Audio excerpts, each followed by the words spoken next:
Hi guys and welcome back to the Mighty Blues. My name is of course Cameron and welcome back today to another video. It is the player ratings. Everton 1, Tottenham Hotspur 1 at Goodison Park on Monday evening. A fantastic point for Sean Dyche's team, obviously coming thanks to an absolutely unbelievable strike by Michael Keane in the dying embers of the game. I've only just started to recover my voice.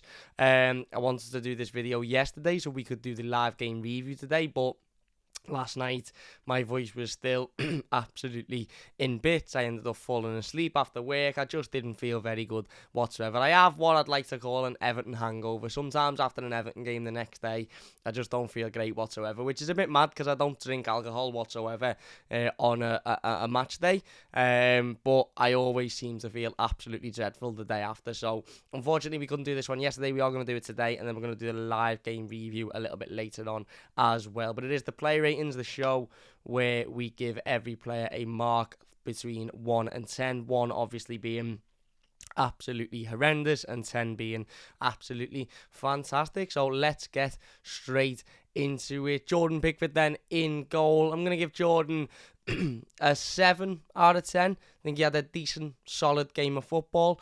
Wasn't a fault for the goal, of course. The goal was a penalty. I've seen some people saying he maybe should be a little bit better, in that situation, given obviously he works and trains with Harry Kane on international duty for England, and a couple of people saying he should know where he puts his penalties, but you can never really guarantee, where a player is going to put his penalties. I've seen Harry Kane score from the keeper's left. I've seen Harry Kane score from the keeper's right. I've seen Harry Kane go down the middle. So it's quite harsh to, I think, put any blame on Jordan for the goal.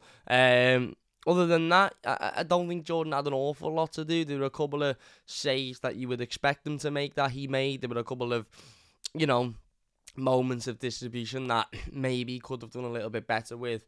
But other than that, I thought he had a relatively solid game. I don't think Tottenham Hotspur put us under much pressure. I don't think Tottenham Hotspur created much, and I don't think they put Jordan under much pressure either. So yeah, I'm going to give Jordan a 7 out of 10.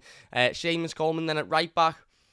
I'm going to give Seamus a 7.5 out of 10. I thought he had a decent game. Thought he let himself down a little bit at times with his positioning. There were a couple of times that ball was being switched over to Tottenham's left-hand side, and Seamus Coleman was just absolutely nowhere near the forward, the winger, the Tottenham winger. Can't remember who it was now, whether it be Perisic or Porro, whichever side it was. There was a couple of times when Seamus was just a little bit too tight into the centre halves, and that meant that, whether it be Perisic or Porro had all sorts of space on that left-hand side to swing a ball in. But other than that, I thought he defended relatively solidly. I thought he battled, he put himself about, he put the tackles in. He was one of the first over to Harry Kane, screaming in his face when Harry Kane decides to go down like he'd been shot. And, he had a relatively solid game. Listen, Seamus, for me, I've said this before and I'll say it again, it isn't his fault that he's coming towards the back end of his footballing career and he's not quite as quick as he once was, or he's not quite as agile as he once was, or hasn't got quite as much stamina as he once had. That isn't his fault whatsoever, and we can't really sit here and blame him for that. Is it time for Nathan Patterson to come back into this team? That's a decision that the manager is going to have to make. But I thought Seamus done a relatively decent job at right back. Michael Keane then at centre back. The movie of Michael Keane, I titled the instant match reaction yesterday. And that's exactly what this game of football was. He was involved in everything, wasn't he? He scored the screamer at the end of the game to earn Everton a much-deserved point. He obviously was a fault for the penalty. He gave the foul away, which led to the penalty. He nearly had his leg broken by Lucas Moura a couple of minutes before scoring the screamer. He had a ball cleared off the line. He nearly scored an absolute worldie of a volley in front of the park end, and by nearly scored, I mean he took it down on his chest and blasted it about 10 mile over the bar, but it was still, a good opportunity. He was absolutely involved in everything, Michael Keane, on Monday night, and I think, again, as I said, if he doesn't score that goal, and we're probably all sitting here talking about another mistake and another mistake that's led to a goal, and another reason why, maybe the decision to start Michael Keane every week isn't particularly the most sensible by the manager. But I think it's fair to say, he redeemed himself, and he certainly rectified that with what was an absolutely unbelievable goal. And I said it in the instant match reaction, I'm not quite sure when the last time was that I actually saw a ball hit quite that sweet. Somebody said Jagielka's goal against Liverpool in the Merseyside derby at Anfield a few years ago. Listen, we've probably seen one since then, but I can't quite remember because it was an absolutely unbelievable goal. I'm going to give Michael Keane an 8 out of 10.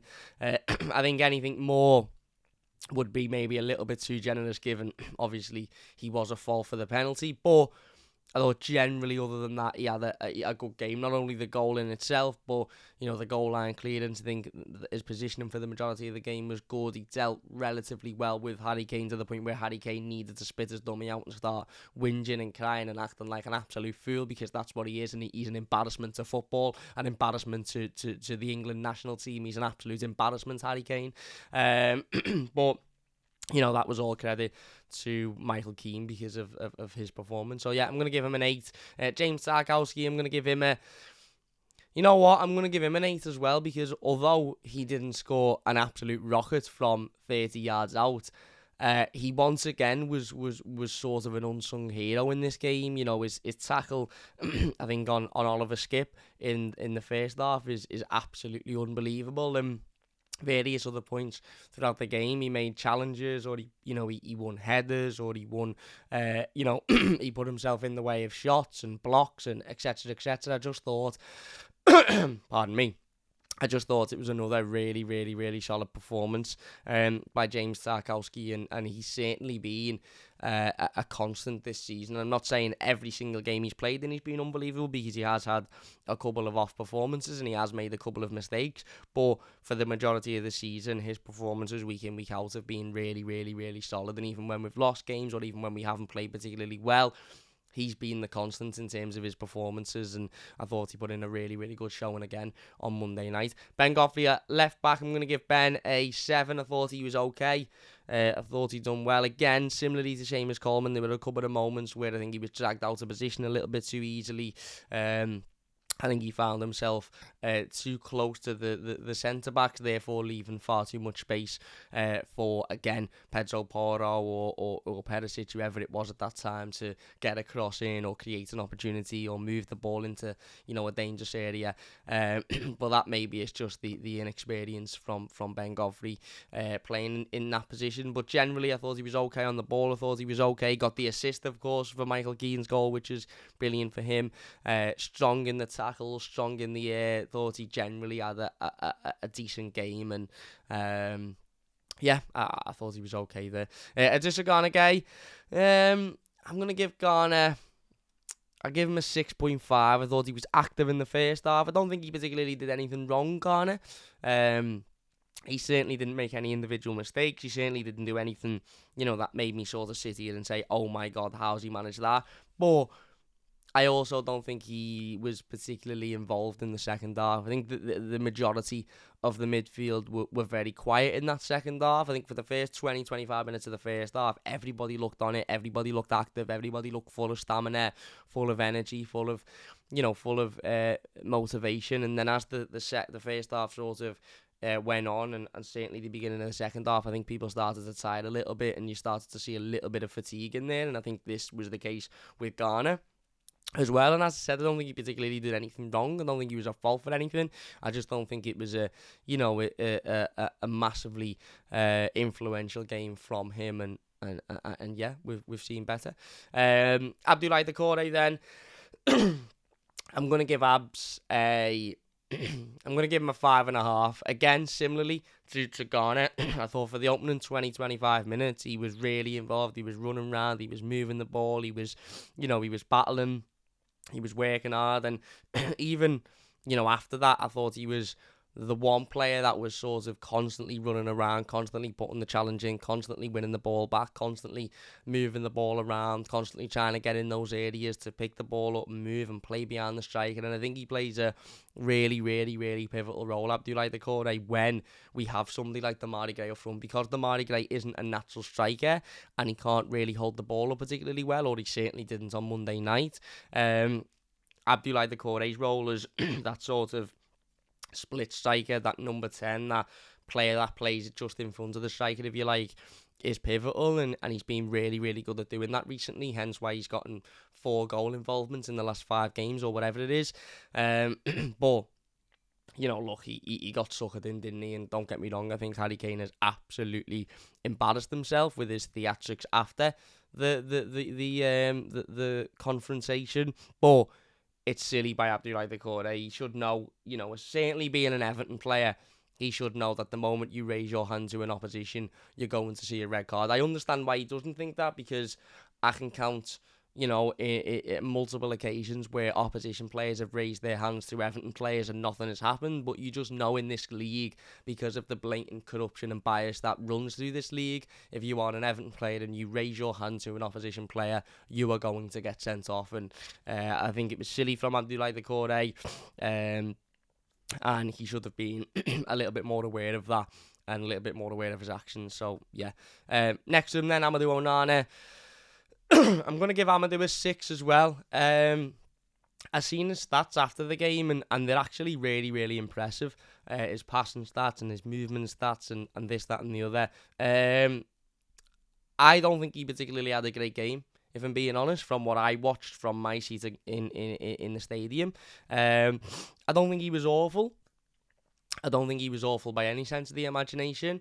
I just think, similarly to Garner, he wasn't massively involved in the second half. I don't think he had a massive involvement in the outcome of the game. I don't think he massively was in control of the ball. I don't think any of our midfield were really in control in that second half.